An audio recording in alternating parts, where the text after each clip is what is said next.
Graças a Deus por sua palavra e por cada irmão que com respeito e consideração recebe os meus pequenos pensamentos. Colossenses 3, ainda no verso 19, vós maridos, amai vossas esposas e não vos irriteis contra elas.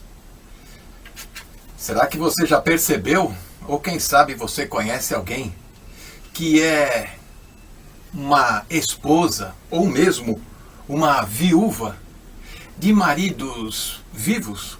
Uma viúva de maridos vivos. Será que existe alguma coisa assim? Maridos que saem, querem viver a vida a seu modo, a seu bel prazer, e simplesmente retornam a casa e tornam a casa apenas um albergue. Vêm só para descansar e voltar à sua rotina de vida. Mas o marido deve cuidar da esposa, da família, do lar, deve se preocupar. Ele deve ser o responsável não só pela vida financeira, pela vida educacional, mas também ele é o sacerdote da casa. Ele é o responsável pela vida espiritual do lar. O marido precisa buscar cada vez mais a santificação da esposa e também do lar. Olhando esta passagem que acabamos de ler de Colossenses 3,19, e olhando mais para frente no final da carta aos Colossenses, no capítulo 4 mesmo, no verso 16, há algo interessante que vamos ainda estudar. E quando esta epístola tiver sido lida entre vós, fazei também que seja lida na igreja dos Laodicenses. E a que veio de Laodiceia, lede a vós também.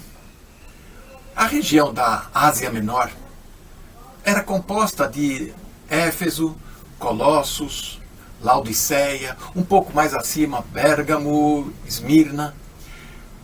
E Paulo, quando escreve, ele faz com que suas cartas sejam circulares, indo para as igrejas de Colossos vai para Laodiceia, de Laodiceia a carta deve voltar para Colossos, Éfeso. Provavelmente não podemos afirmar, mas provavelmente Laodiceia recebeu a carta de Éfeso, e essa carta deveria ser lida exatamente pela igreja de Colossos. E é na carta aos Efésios, no capítulo 5, que nós vamos encontrar Paulo trazendo detalhes a mais sobre esta declaração aos maridos. No capítulo 5 de Efésios, no verso 24 até o 27, nós podemos abstrair muitas lições. De sorte que assim como a igreja está sujeita a Cristo, assim também as mulheres sejam em tudo submissas a seus maridos. Vós, maridos, amai vossas mulheres, como também Cristo amou a igreja e a si mesmo se entregou por ela, para santificar, purificando-a com lavagem da água, pela palavra. E no verso 27, para apresentar a si mesmo igreja gloriosa, sem mácula, nem ruga, nem coisa semelhante, mas santa e irrepreensível.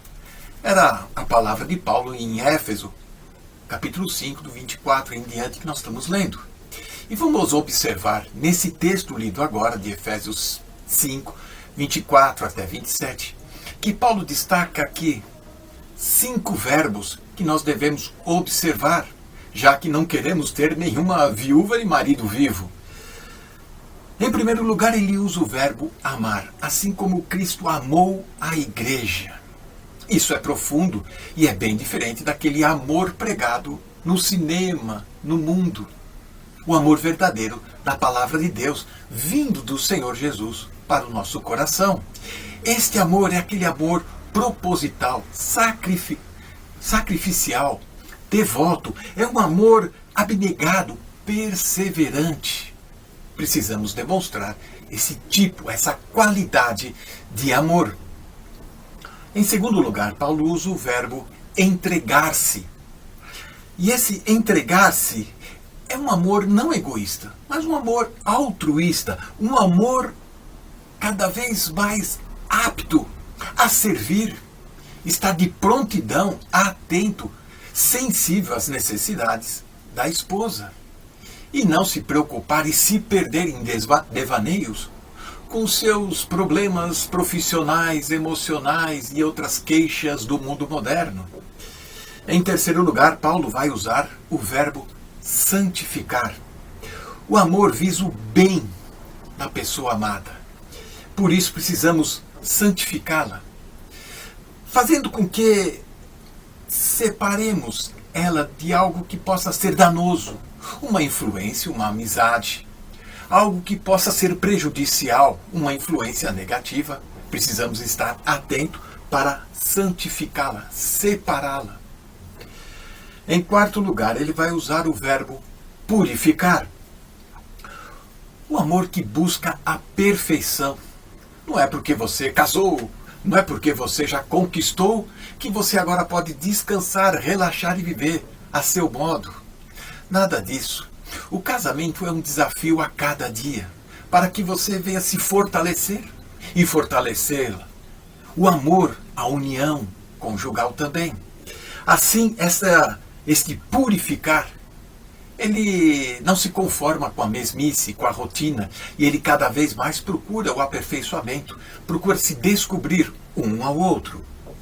E por fim, Paulo vai usar o verbo apresentar. Lá em Efésios 5, e 24 até 27, o apresentar visa aqui a felicidade da pessoa amada. O apresentar aqui é você sentir-se orgulho da vida que leva, com quem vive. E isso é muito importante e necessário. O marido deve cuidar da vida emocional da esposa, se preocupar com tudo que acontece à sua volta, não só na vida dela, como da sua casa também, pois isso afeta a sua vida particular, profissional, afeta a vida de muitas pessoas. Precisamos ser responsáveis e medir as consequências deste relacionamento. Em primeiro lugar, não se deve abusar, castigar de um relacionamento. Assim como muitas vezes o homem se achando poderoso, vigoroso, forte, saudável, jovem, ele abusa na comida, na bebida, perdendo noites em claro, se divertindo, se entretendo. Isso acaba trazendo um prejuízo para o seu corpo, um prejuízo para a sua saúde, e assim também reflete aquilo que ele faz com a pessoa amada. Aquele que prejudica a si mesmo é um nécio, é um tolo, e a vida cobra caro esse tipo de situação. E ele tratando mal a esposa, destratando, castigando, abusando da esposa, ele será tão nécio quanto aquele que abusa da sua saúde, da sua jovialidade. Em segundo lugar, ele não deve descuidar, em momento algum, do seu relacionamento, do seu amor, da sua esposa. Pois esse descuidar é prejudicial. Como ilustração, nós podemos citar o exemplo de uma garganta inflamada. E quando a garganta começa a ficar inflamada e você abusa, e ela começa a ficar de tal maneira doente, e você não consegue mais falar, não consegue mais se expressar ideias, criatividades, não consegue cantar. Isso é prejudicial. E você acaba se torturando por não conseguir mais atuar. Este é um exemplo típico de quem despreza a esposa, quem descuida de pequenos detalhes de um relacionamento. Aquilo vai inflamando, aquilo vai irritando a tal ponto de que não conseguem mais dialogar, conversar, se expressar. Não tem mais criatividade. E aquilo fica inflamado. E isso é muito ruim. Portanto, o marido que descuida da esposa, ele perde o mais excelente dos privilégios da vida. Para terminar, nós podemos ainda citar o versículo 28 e 29 de Efésios, no capítulo 5, que acabamos de ler. Nós vamos ver que assim devem os maridos amar suas próprias mulheres, como a seus próprios corpos. Quem ama sua mulher, ama a si mesmo. prazer, deleite ao alimentar-se com proteínas, com vitaminas, com carboidratos. Você precisa de vigor, saúde, você precisa de alegria, você precisa de vigor, de energia. Assim também você deve nutrir o seu relacionamento com a sua esposa. E o texto é claro: se você cuida de si mesmo, assim também deve cuidar da pessoa amada. O exercício físico, o exercício é fundamental. E este exercício no casamento, ele tem uma palavra, e não é feita no ginásio, ela é feita no diálogo. O relacionamento, ele é vital que haja conversa, que haja discussão civilizada, respeitosa, para compreender o contexto, a história da pessoa amada. E assim, cada vez mais você se envolver, se apiedar da pessoa. E aquele amor cresce cada vez mais com força.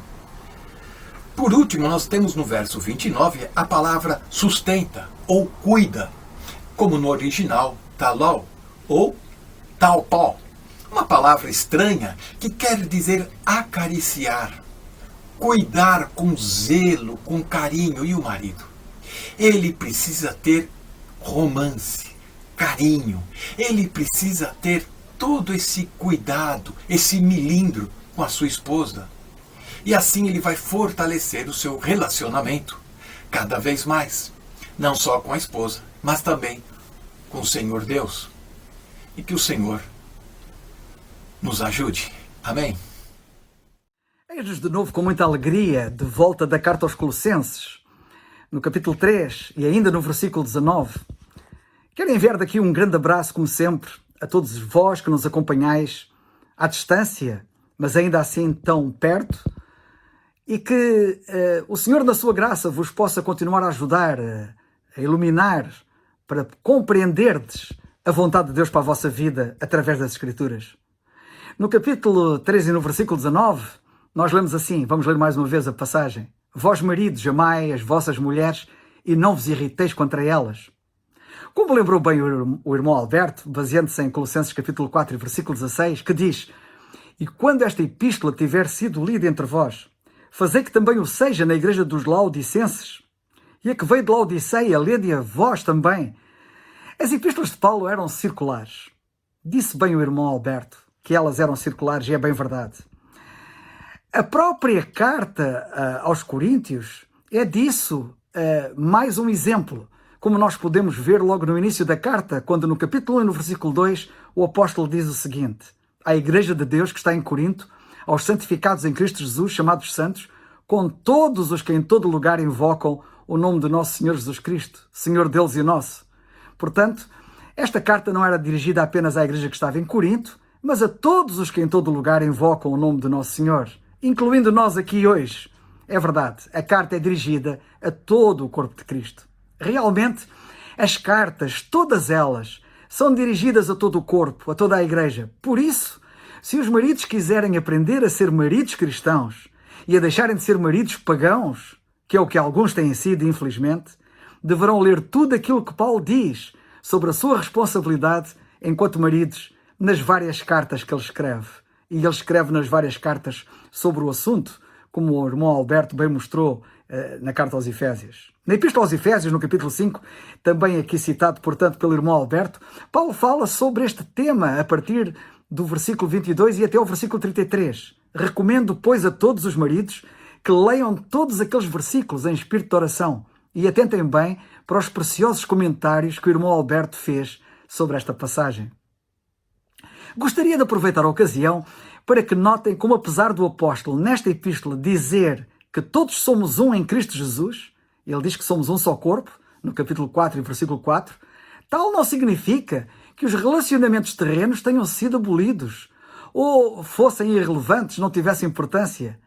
E é assim que o vemos transportar, por exemplo, para a esfera do casamento, os princípios que regem a igreja. É verdade. Aquilo que rege a igreja deve ser transportado para todas as esferas da vida, nomeadamente o lar. Os homens sempre tiveram a tendência de separar aquilo que Deus uniu, em tudo, incluindo o casamento, como nós sabemos, infelizmente. Por exemplo, não há uma vida, como alguns chamam, secular e uma vida sacra. A vida deve ser toda ela sagrada. Ou então, toda ela é secular realmente. Ou melhor dizendo, é mundana. Só há uma vida. E nós só temos uma vida.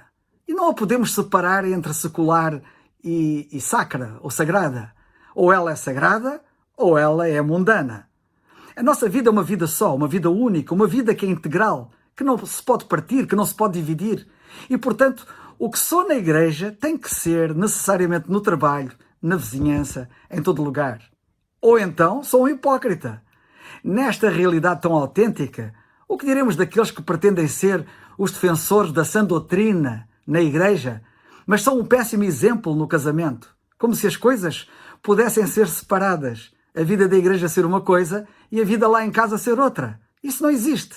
Não nos esqueçamos que a nossa vida é uma só, íntegra, sem separatismos. Já agora gostava aqui de dizer também uma coisa importante. Já várias vezes temos dito que a nossa força é tão forte quanto o ponto mais fraco da nossa vida. É bom que a gente tenha noção disso. Por exemplo, numa corrente que tenha vários elos, a corrente é tão forte quanto o elo mais fraco. E, portanto, na nossa vida, a nossa vida é tão forte quanto a parte mais fraca da mesma. E se nós somos fracos em casa, nós somos fracos na igreja. Não pensemos de outra forma. Eu não posso querer ser um campeão na igreja e ser uma vergonha no lar. É bom e importante que saibam todos que a vida no lar é o certificado espiritual para a vida na igreja. O certificado segundo Deus. Paulo não escreveu a Timóteo dizendo que quem não sabe governar a sua própria casa está reprovado para governar a igreja de Deus? O que é que ele disse em 1 Timóteo 3,5? Nós lemos assim: porque se alguém não sabe governar a sua própria casa, terá cuidado da igreja de Deus? Evidentemente que quem não sabe, e é preciso saber, governar a casa, também não sabe governar a igreja de Deus, por muito que diga o contrário. Aprecio particularmente a acutilância das palavras do irmão Alberto ao referir-se a esposas viúvas de maridos vivos. Todos devemos refletir bem sobre a profundidade e a gravidade desta afirmação. Eu já tinha ouvido falar de órfãos de pais vivos, mas de facto há infelizmente muitas esposas que são viúvas de maridos vivos. Isto é solene, e isto é grave e preocupante. Uma esposa ficar viúva é normal, mas uma esposa ficar viúva de um marido vivo, ainda por cima crente, isso é uma normalidade, isso é uma aberração. Ou melhor, vamos dizer as coisas como elas são. Isso é pecado. Os maridos não deveriam querer ser causadores de tal aberração, de tal pecado. Hoje fala-se muito em violência doméstica. Haverá pior violência doméstica do que esta que é praticada por quem se diz crente? E crente que prega, como acontece com alguns? Mas prega o quê? Não são poucos os que querem muito salvar o mundo inteiro, enquanto vivem impávidos com o naufrágio e o afundamento da sua própria família. Que bom seria que se inspirassem em Noé, acerca do qual nós lemos em Hebreus 11:7. Pela fé Noé, divinamente avisado das coisas que ainda não se viam, temeu e para a salvação da sua família preparou a arca pela qual condenou o mundo e foi feito herdeiro da justiça, que é segundo a fé. Notemos como Noé, antes de se preocupar com o mundo, preocupou-se com a sua família. Antes de querer salvar o mundo, ele teve o cuidado de ter a sua família salva, que ecoa no nosso cérebro esta frase: salvação da minha família.